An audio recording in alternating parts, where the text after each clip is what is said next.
Hello, everyone. This is Lily Luna, and this is my review of Star Wars The Last Jedi. I wanted to get this done a little bit sooner, but I wanted to see the movie for a second time before I actually did this review. Um, I'm posting this on my TCAP channel because I participated in a live stream on Andrew Burkett's channel, so a discussion of the movie over there. So some of you guys may have already heard some of my thoughts on the movie if you guys were in that stream.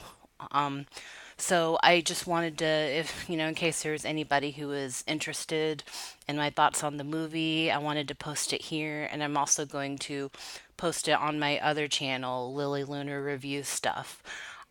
So just in case you're wondering, that's the reason for me posting it over here as well.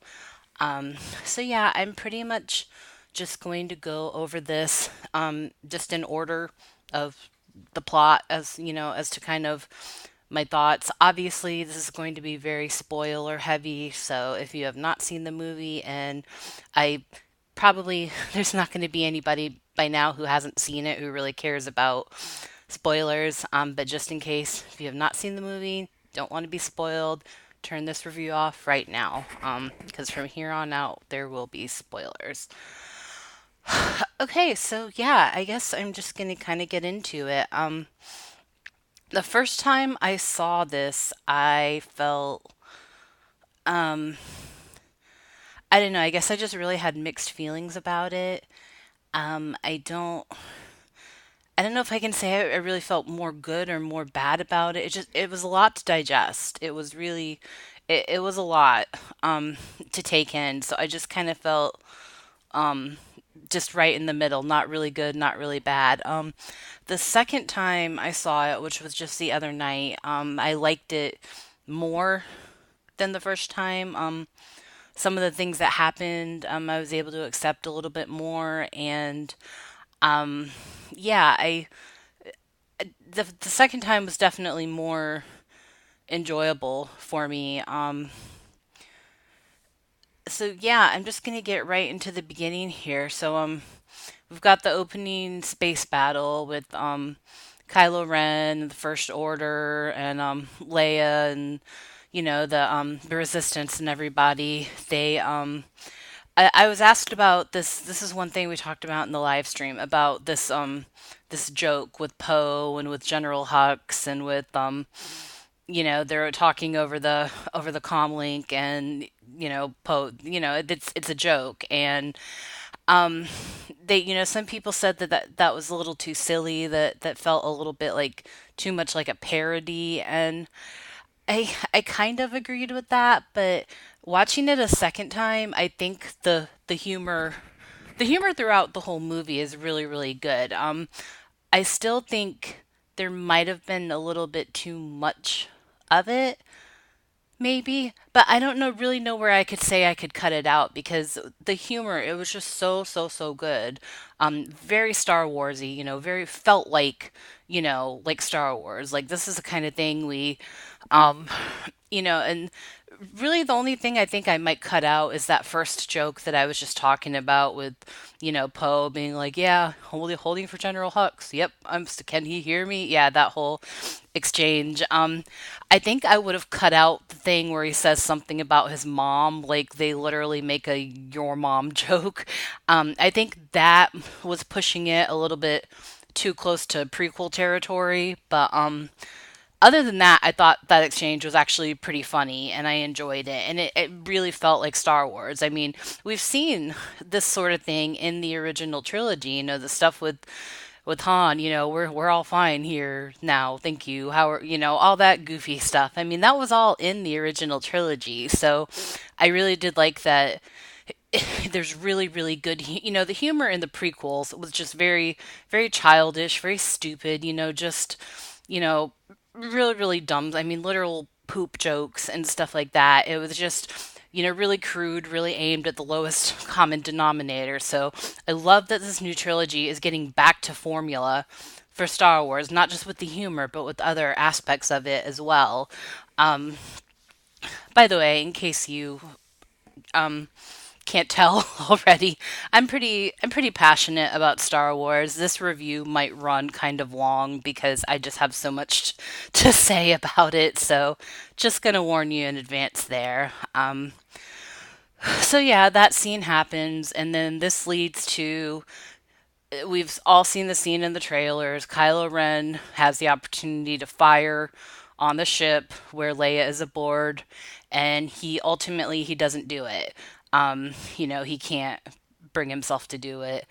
I liked that, and this leads to the scene that everybody seems to be talking about, where Kylo doesn't fire on her ship, but the ship does get fired on, and the bridge explodes, and they lose the entire bridge. I mean, Admiral Akbar dies. He That kind of gets glossed over. It just gets a mention basically, and that's it. And this leads to the infamous by now scene of Leia kind of like pulling a Superman thing, and what she's doing is her body is out in space, so it's frozen, but she somehow uses the force to like shield herself and pull herself towards the ship where they're able to pull her back in, and it incapacitates her for a while. She's kind of like in a coma for a good portion of the movie.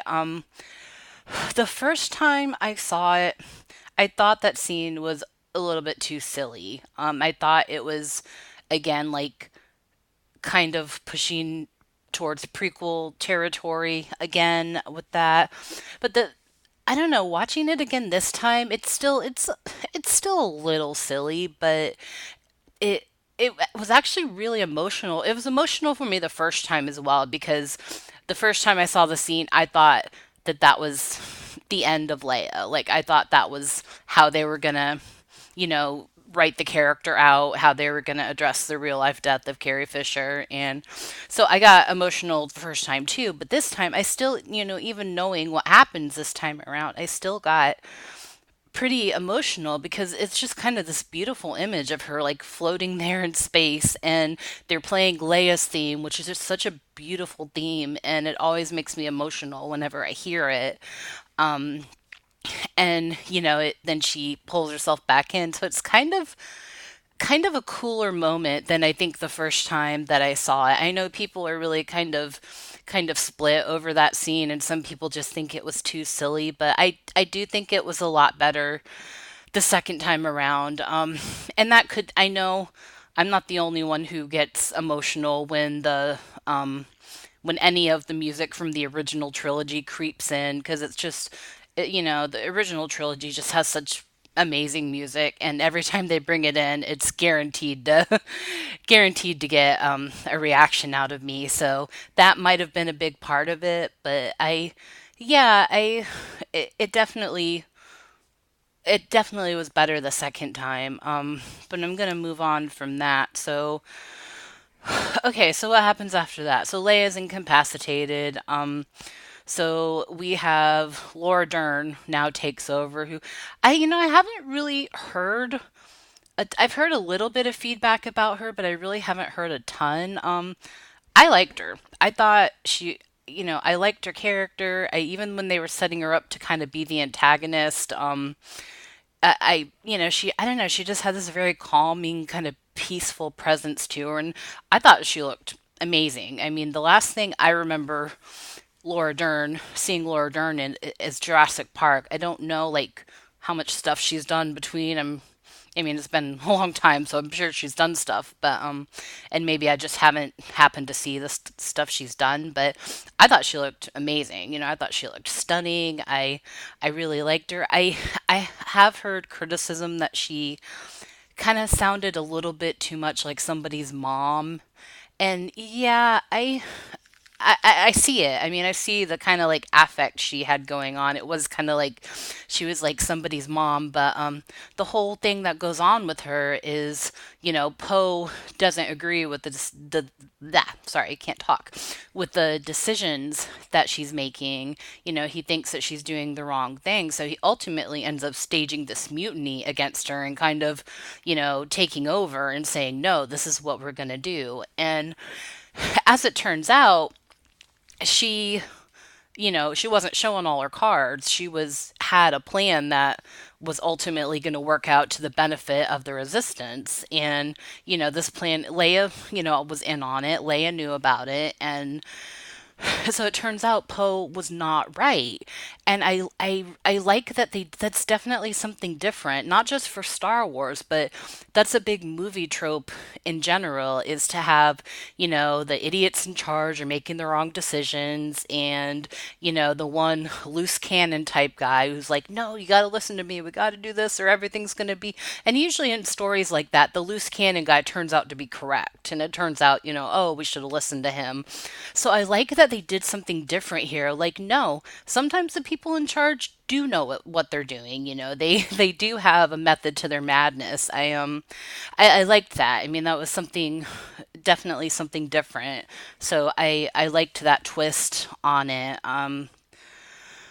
So yeah, that's basically the whole storyline that goes on with the resistance, as far as what Poe is doing and what goes on. Leia's out of it for a lot of the movie, and then she comes back in towards the end, and ultimately Laura Dern's character ends up sacrificing herself. And I thought she and Leia only get the one scene together, but I really liked it. Like, I really felt like the emotion between these two people, even though we've never seen them together before, because this character obviously didn't exist before this movie. But Laura Dern's character kind of reminded me of, if any of you have read some of the EU stuff and know the character Winter, who was like, she was supposed to be Leia's, like, I don't know, like her lady in waiting sort of type thing from Alderaan. She knew her from childhood and everything.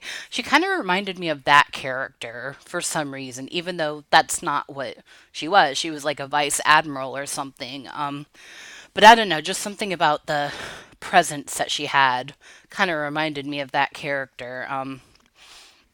So yeah, so that's going on. And in the meantime, we have, I guess I'll just save the best part for last. We have these stuff with Finn and Rose and the casino planet, which pretty much everybody seems to universally not like. And I haven't heard anybody address this one thing. Is like Finn, like, kind of like a dick move to hop on the escape pod and just take off. I mean, he's leaving his boy Poe behind and everybody behind, because his whole plan is he takes that tracker thing that Ray's supposed to use to find the fleet again, and he, wants Ray to meet him someplace where it'll be safe. But still, you got friends on the ship. Poe's there. Why you're just gonna take off and be like, peace out? Kind of a dick move. Not too impressed with Finn on that one. So yeah, so this is where he doesn't ultimately end up getting on the escape pod, because he meets Rose and she turns him in, and they end up going, as part of this whole like thing that Poe stages, they end up going to this casino planet because they have to find this code breaker guy to break a code so they can blah blah blah, escape from the First Order. Um yeah, I didn't like the stuff on the casino planet. I've heard a lot of criticism about Rose. I read one comment on Facebook that said Rose is the new Jar Jar. I don't think she's that bad. I think she's cute. I think she's likable. I think she was played by a good actress, but I I I don't like that she was in this movie as much as she was. I wish she had been. What I wish, actually, I think would have worked is they still could have introduced her character the same way, have the sister in that opening battle sacrifice herself, and, have Finn and Poe be the ones going down on their little side quest and have Rose be the one who's kind of like staging the mutiny. I mean, that would have worked because everybody wants to see Finn and Poe going off on adventures together. I don't well, why won't you give that to us, movies? I mean, everybody wants to see that, and I don't like the little, I guess there's like a romance going on now with Finn and Rose, and I I really just want to see Finn and Poe. Can't you guys just do that for us already? I mean, come on.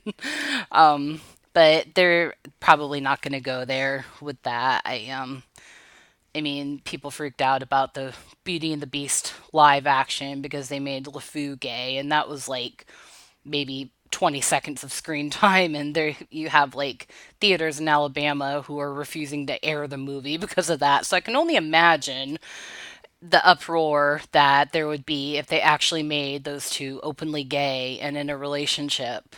This is 2018, y'all. This is the world we're living in. But anywho, so yeah, I'm not a big fan of them being an item. I guess that's what they're leading up to. Yeah, wasn't a fan of the whole Casino Planet thing, the whole, blah, blah, blah, war profiteering, blah, blah, blah, mistreating animals. I mean, sure, I don't want to see animals mistreated, but I mean, what are we doing? Why are we why are we talking about this? Why can't we get back to Ray and Luke, and which I'll get to. That's, the saving the best stuff for last year. Yeah, and I'm still so, I mean, they have this whole subplot on a freaking casino planet. Why didn't they use Lando? That's the perfect. I can't think of a more perfect setting to run into Lando than it. Because even if they had just had him do a cameo, I would have been happy. But no, they have to make up this new character with Benicio del Toro, who, I mean, he was good. Like, I liked him. I liked the little, like, affects he added, like the little stutter and stuff. He wasn't bad. It just that whole side quest, it was easier to sit through the second time. It seemed to go a little bit faster, maybe just because I knew like how long it was and when the scenes would cut back to the stuff I really wanted to see. So it was definitely easier to sit through the second time, but I do think that that's the movie's biggest weak point, is that because the other stuff is just, the good stuff is just so good that it's just, in comparison, it doesn't really live up to it. So yeah, I wasn't a fan of that stuff. Okay, so this that really covers the other two big plots in the movie. So now we get to the stuff with Ray and Luke and Ray and Kylo Ren. So this is I know Mark Hamill he's a prolific voice actor. He's had, a career since Star Wars, but how the hell has he not made it as like a huge, I mean, not that he's not made it, but you know what I mean. How come he hasn't like made himself as like a huge like comedic actor, because he is so freaking good at the comedy. I mean, it just like hysterically funny. I could watch Mark Hamill do, grumpy old man Luke Skywalker like every day for the rest of my life. I mean, I think he should have a television show. I really, really enjoyed his performance.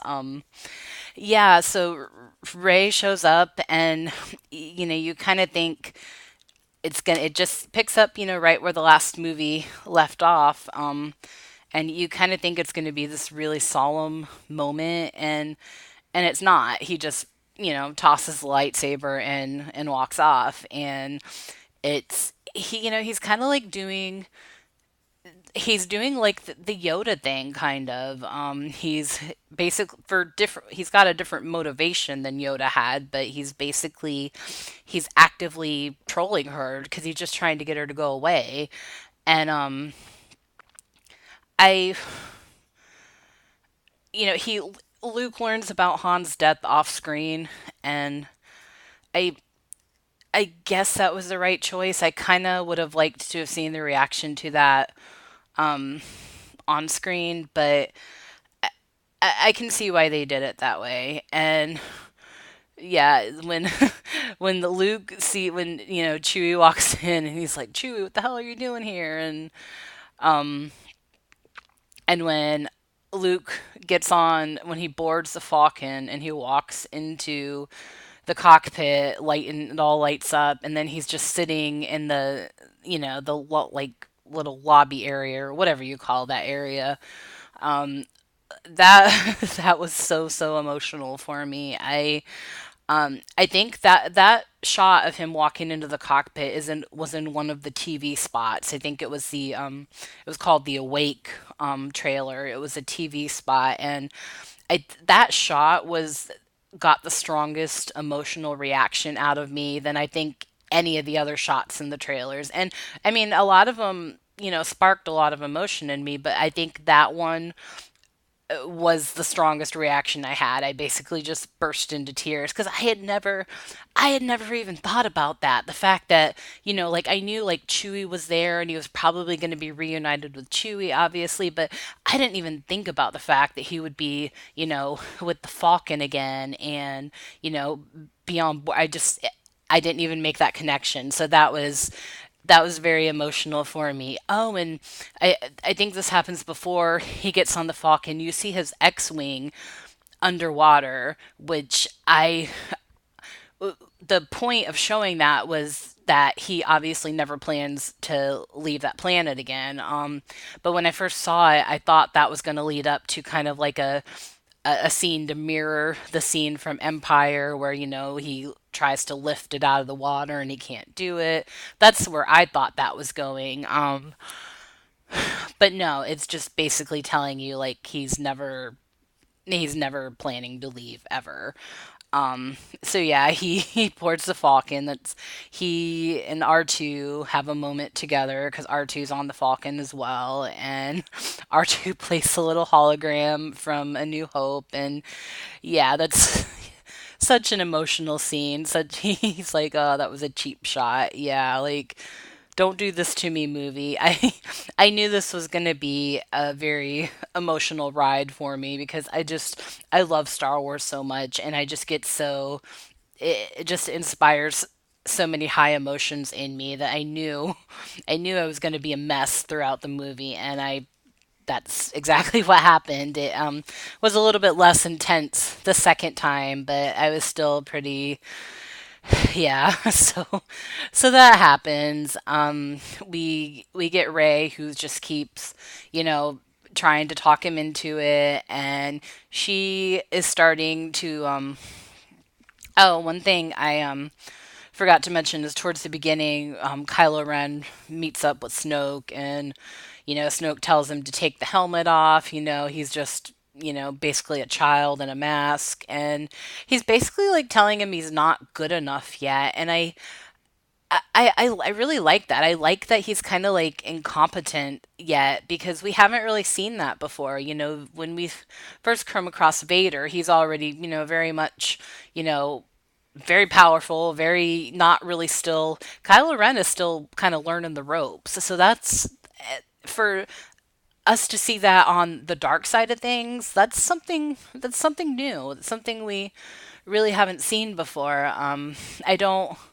I mean, I guess you could say we kind of saw that with Anakin in the prequels, but I no, it's not really the same thing to me because it's he doesn't become Darth Vader until the very end of the of Revenge of the Sith. So it is, it's kind of new and I like I mean, yeah, I like that. I like that he still is doesn't really know what he's doing and he's getting frustrated and he's getting I really like Kylo Ren as a character. I really he and Ray start this like kind of psychic connection, which we find out later, it's through the Force, and we find out later that Snoke has orchestrated this whole thing. But man, those two, they really have I've said a couple of times that I thought from Force Awakens that these two had this like really good connection, like this really good chemistry. And I kept saying that I didn't necessarily think it was a romantic chemistry. But now I kind of think maybe that's where they're going with it.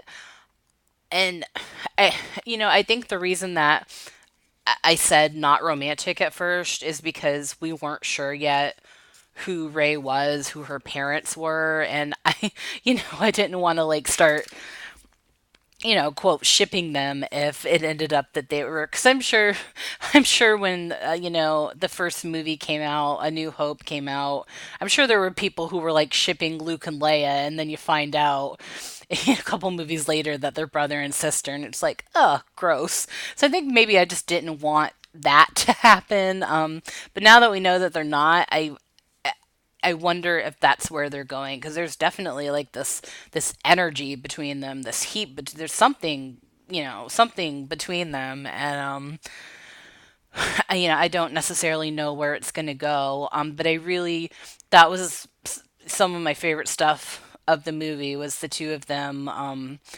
communicating, and and he tells her the story about how Luke, while they're at their like camp, their Jedi training facility, he wakes up with Luke holding the lightsaber over him, because we find out that Luke was he considered killing him because he saw through the Force what he was going to turn into and what was going to happen, and he considered, just for the greater good, ending it right there. And he ultimately decided not to do it, but you know, Ben wakes up, and they fight, and it ends up, that's what ends up happening. The facility gets destroyed, and Luke is left for dead, and you see that scene from both. You see it from Ben's perspective, and you also see it from Luke's perspective. And it's been said that that's out of character for Luke.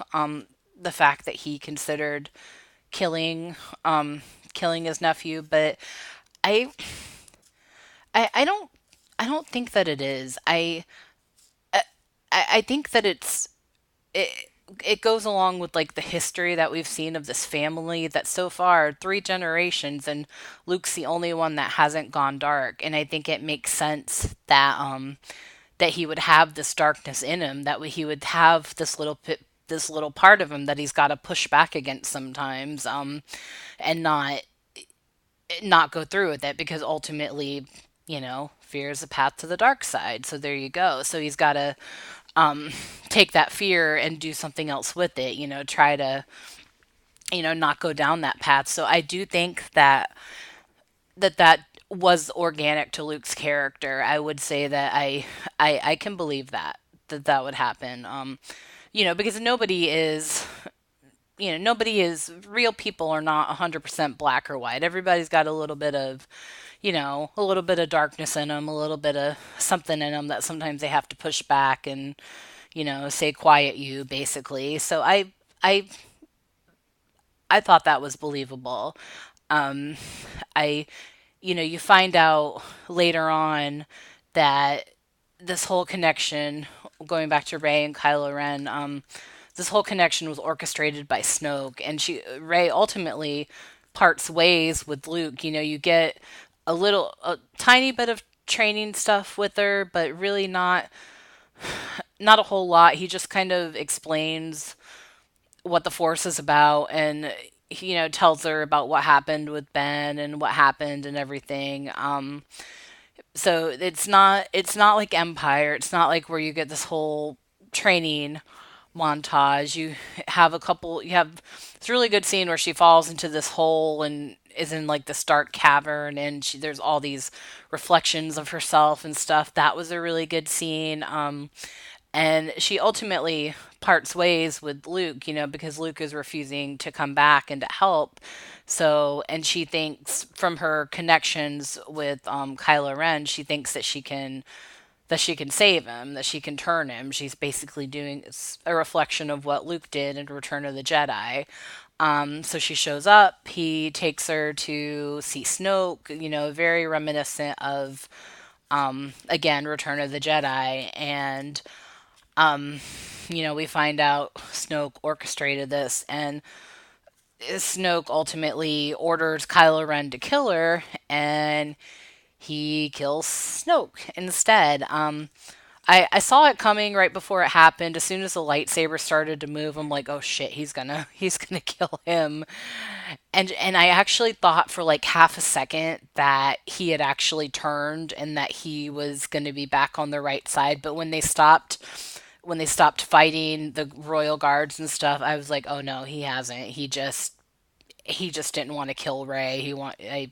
I pieced it together, but I did think for like a split second that he had actually turned back. Yeah, that a lot of people have complained about they killed Snow. I am surprised that they killed Snowcoff so soon because we really didn't get a whole lot of him. Oh, and I love that during the scene before he kills him that he's doing like his force lightning thing and like his like mind torture thing and they're playing Palpatine's theme in the background. I love that. I love it's like, because we know he's more or less the same thing as Palpatine. I kind of wish they had just maybe gone with the Palpatine clone because they've pulled so much stuff from the EU. Why not pull that too? But I digress. So yeah, I liked that. I liked that little shout out, musical shout out to good old Palpy there. Yeah, that scene was really really good. The two of with first Ray grabs Kylo Ren's lightsaber, and then they're fighting back to back, fighting all the Praetorian guards, and finally we see these guys do something like we've never, in Jedi and the where else do we see them? Revenge of the Sith. We never have seen these guys do anything. So yeah, that was a refreshing change of pace. Yeah, they fight. And Ray's like, come on, we gotta let's do this. I forget what's going on. Oh, she said she has to get him, stop him from blasting the resistances ship and stuff, and he's like, nope, still bad. I join me, blah blah blah. We've heard all this stuff before, and here we get the reveal about Rey's parents that they are. She is not a Skywalker or a Solo or a Kenobi or a Palpatine. She is just a nobody. Her parents were basically drunks. They sold her for beer money, and that's it.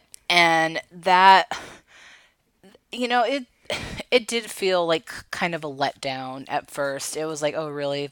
That's it? Like she's not. Because it's been built up so much. Who were they that? But I do think that it was the right decision ultimately because everybody in the galaxy can't be related to the Skywalker clan or related to somebody that we know, whether it's a Kenobi, Palpatine, whoever. And it matches up with what we saw in The Force Awakens, which is that they left her they left her behind on Jakku with the Unkar Platt guy, and that's if she were Luke's child or Han's child, they would never do that. So if she were related to them, they'd have to come up with a convincing explanation as to why they would just dump her on this backwater planet. So it does match up with what we've seen, and yeah, it was just it felt kind of anticlimactic, but ultimately I do think that it was the right decision because it fits in. This whole movie has a whole theme going on with to be a hero you don't have to be a big name, you don't have to come from this legacy. You don't have to be somebody, you just have to do something. That's basically the theme that this movie has going on. Yeah, so that happens. They end up parting ways because she's not going to join the dark side and he is not going to join the light side. So cutting back to, I'm going a little bit out of order here, so I apologize. But so before, I think it was before this scene, or was it? I don't know. It happened sometime in the middle of this. So after Ray leaves, um, Luke is again alone on on that planet. What's it called? Octu? Is that the name of the planet? I might be saying it wrong, but he's alone there, and Yoda pops up, which, oh my god, like I lost my freaking mind the first time that I that I watched it. I cried. I have very very I wasn't expecting that, and it wasn't just Yoda. It was puppet Yoda. It was Empire Yoda. It was so amazing. I and it's like, God, that was just so freaking emotional for me because we've we've seen Yoda since the original trilogy, but and Yoda definitely had some badass moments in the prequels, but it still wasn't quite the Yoda that we know, that we met with the first time. This was puppet Yoda. It sure looked like a puppet. This was back to formula Yoda, doing the same shit, trolling him, saying, "Oh, young Skywalker, still looking to the future, still doing the same old shit." I mean, oh god, I just loved the hell out of that scene. So some people have brought up the fact that he was a Force ghost, but he still made the lightning strike the Jedi Temple. And saying like that, if Force ghosts aren't supposed to be able to do anything, they can't really interfere with stuff. Yeah, I mean, that's true, but it didn't bother me because I think that just kind of speaks to how powerful Yoda was, that even in death he can still reach out through the Force and make these things happen. So that didn't bother me. Um, Yeah, oh God, as soon as his ear came into the frame, I was like, holy, I was bouncing around in my seat like like a little kid. Yeah, that was such a great moment for me in that movie. Definitely one of the emotional high points for me. Um, so yeah, so that scene happens and it's amazing and I loved it. And um let's see. Yeah, this I guess this pretty much brings us to the big climax. Oh, and I wanted to bring up the porgs because I thought they were really cute. Like I was a little bit worried about them because I thought that maybe they were gonna go like the Ewok route with them, and because that I feel like is one of the weaker points of Return of the Jedi is there's way too much cutesy crap, and they I wish they'd. I mean, I still love Return of the Jedi. I mean, I'm not saying that I don't like it because of that. I still love the movie, but that was definitely, I think, the weaker point. Is just too much cutesy stuff like that. But no, the Porgs, they were just kind of there. I mean, it's like you have these wide shots, and they're just kind of like flying around in the background, and you hear them making their little calls and stuff, and we get to see Chewie eat a barbecued porg, or he starts to eat it anyway, and you like cut over and there's these like four just staring at him all wide-eyed, and they're really really cute. They look like little penguins. I thought they were adorable. I So yeah, I liked the porgs. I think they used them the perfect amount. They weren't in the movie. They were just like an accent note. They weren't a focus. They weren't anything. They weren't like the Ewoks where they, kind of help fight this fight. They're just kind of there in the background. And Chewie, has one with them that he flies on the Falcon with them, like a little bobblehead thing or something. So yeah, I really liked the Porgs. So yeah, so I trying to think if there's anything else before I get into like the big climax of yeah, I think I've pretty much covered anything, or everything rather. So yeah, so at the end they end up which is part of this is after Laura Dern sacrifices herself, and they're able to go to this planet Crate, I think it's called, the like salt planet where everything's red. I love the use of color in this movie. There's so much reds everywhere on Crate and in the throne room, and yeah, they really use a lot of red here. I like that.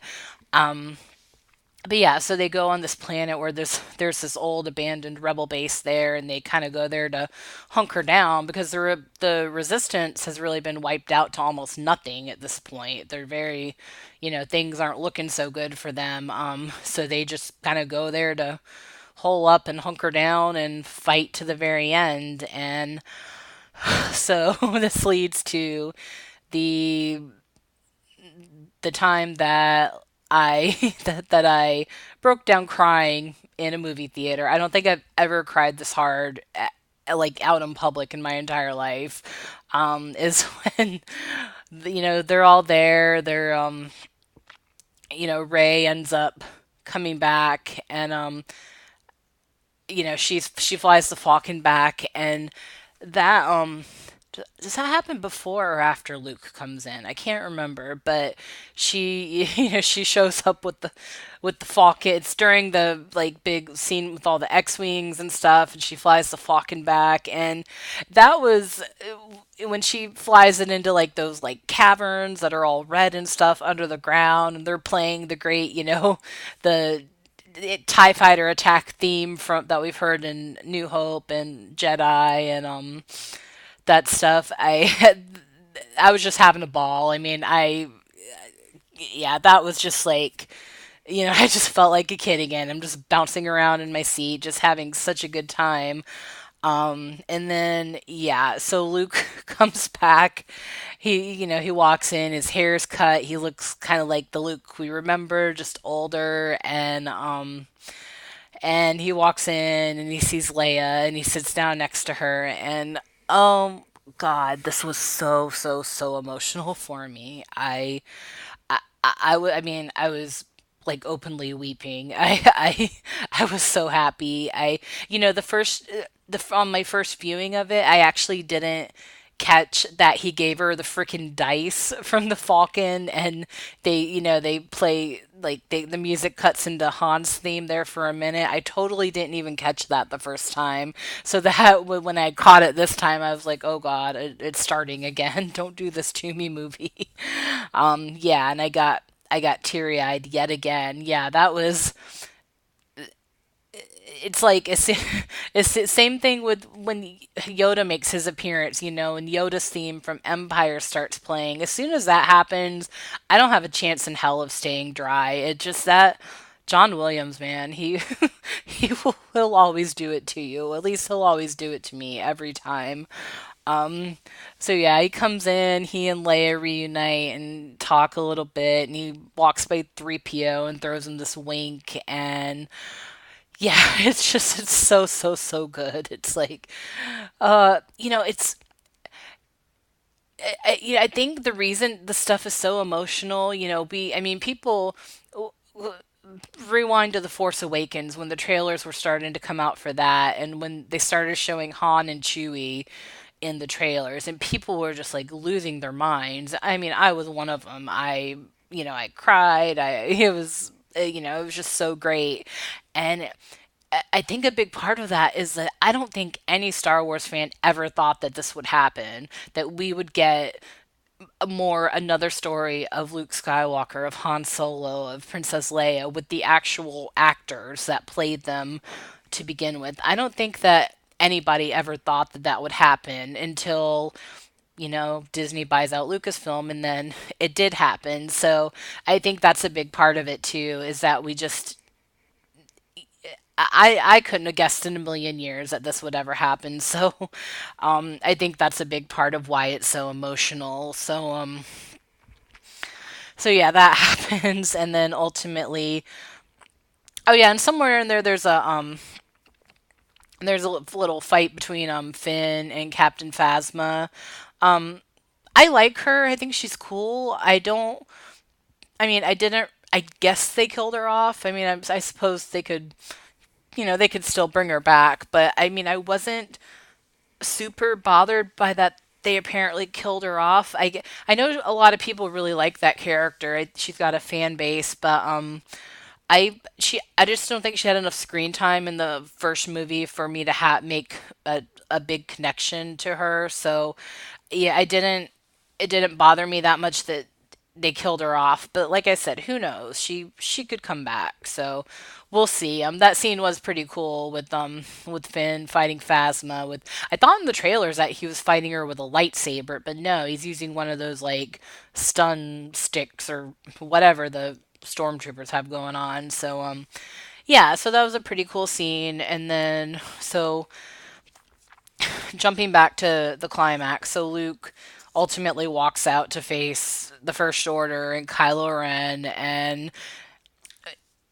they fire everything on him, and that little scene where he just wipes his shoulder off, like, yeah, what else you got? I'm still here. Like that was just beautifully executed. I mean that it's so good. It's so funny. It's so like this it just feels like Star Wars. It really feels like the tone of the original movies is there again. And ultimately we find, he fights Kylo Ren, and we ultimately find out that obviously he wasn't really there. He was projecting himself through the force, and he never left, his planet that he was on. He was still there and doing it, sapped all his energy, and ultimately he basically dissolves into the force. And one thing I was asked in the live stream was that the right end for Luke Skywalker, and my answer then was pretty basically yes. And I basically just had that kind of confirmed when I saw it for the second time, because yeah, I didn't really quite make the connection that when you cut back to him, it reveals that he was never there. He was just projecting himself, and he is sitting there and he's looking at the sunset. And of course, you're connecting that to the scene in A New Hope where he looks into the. And did this sunset have two suns? I swear in one of the shots, I asked my boyfriend and he said he didn't. It looked like there was just one, but I swear in one of the shots it looks like there's two suns. Does Oct 2 have two suns as well? I swear, or was he just like seeing it that way because he was remembering when he was on Tatooine? Maybe that's what it was, but that I mean that was just beautiful. It's like he started out as a streamer, and just that's how he started, and ultimately he kind of comes full circle and goes back to it, and that's how he ended. He helped the resistance to escape, brought hope back to them, brought hope back to yeah, I mean I think that ultimately the way he ended was it felt right. It's really hard because it's it's so hard to lose these characters.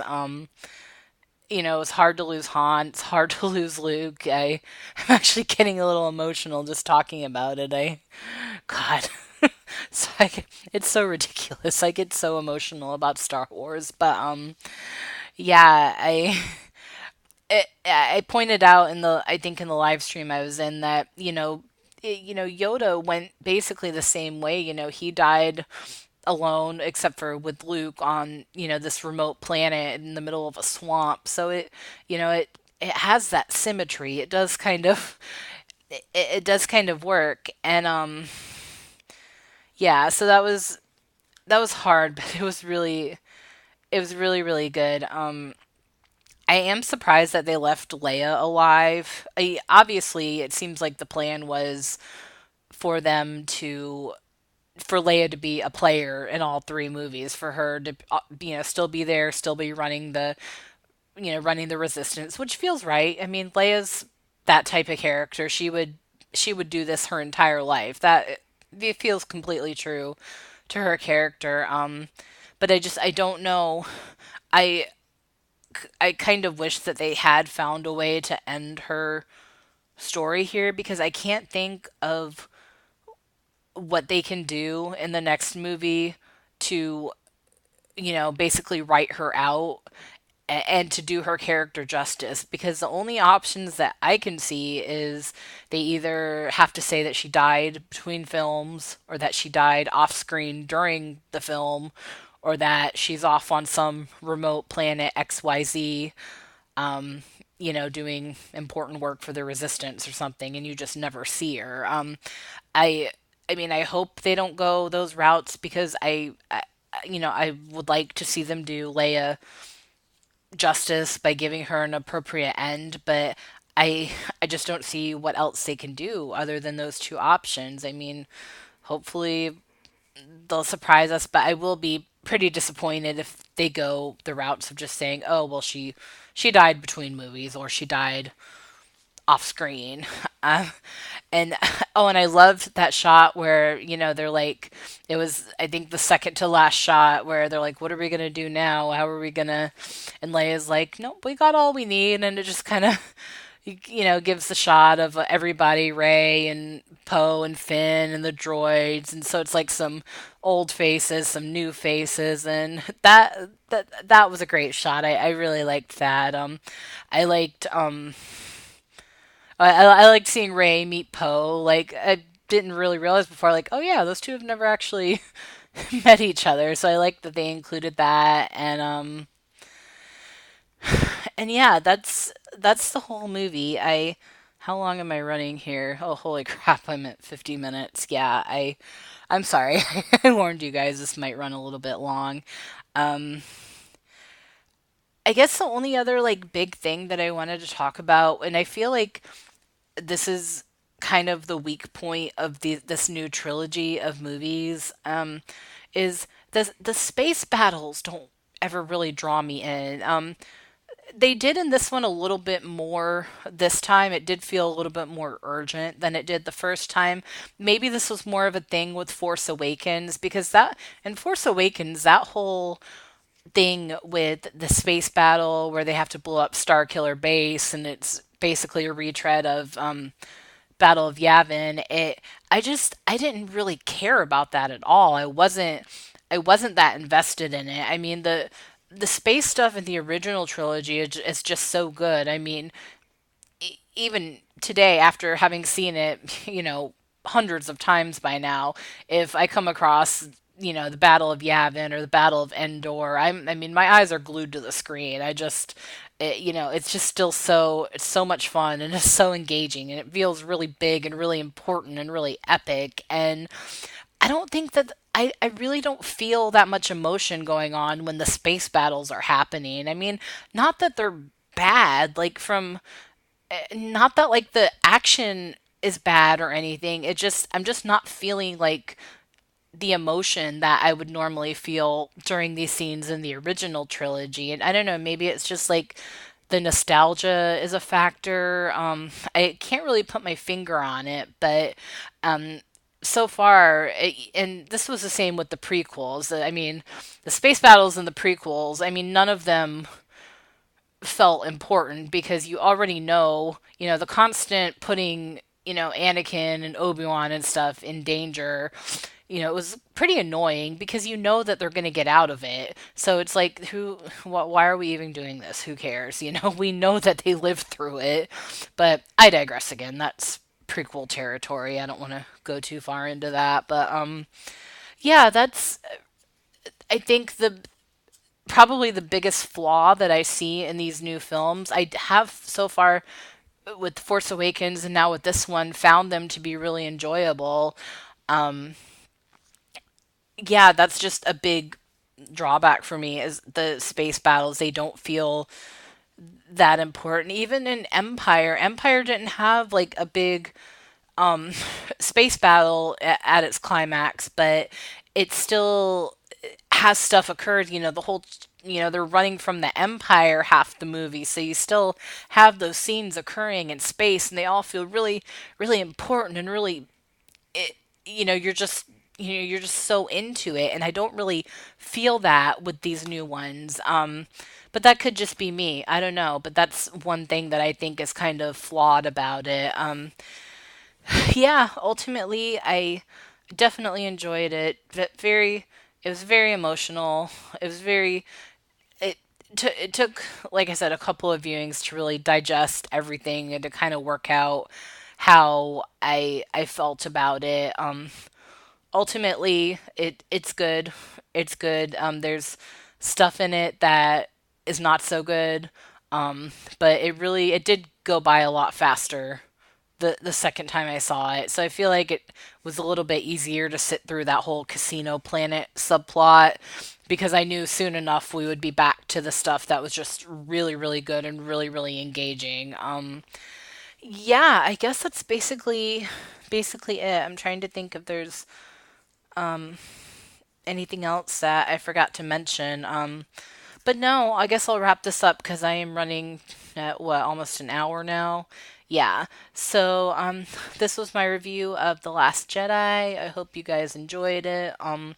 Yeah, leave me some comments if whatever, if you are interested in anything that I said or want to respond to it, leave it in the comments. And because I'm in full Star Wars mode right now, I can talk about Star Wars a lot right now because we're right in the middle of I've been a fan of Star Wars for, I mean, 20 plus years now since I was a teenager, and I've definitely had gone through periods of my life where that fandom has kind of gone into hibernation. Like that kind of happened between the release of Revenge of the Sith in 2005 and then the release of Force Awakens and what was that, 2015. So there was periods in that 10-year spot where it's like the fandom kind of, it doesn't go away. It just kind of goes into hibernation. There's not really anything new going on with it. And, but yeah, now that Star Wars is back and we're getting new movies and I'm all about it again. So I always like to talk about Star Wars. So yeah, thanks for listening, you guys, and I will talk to you later. Bye.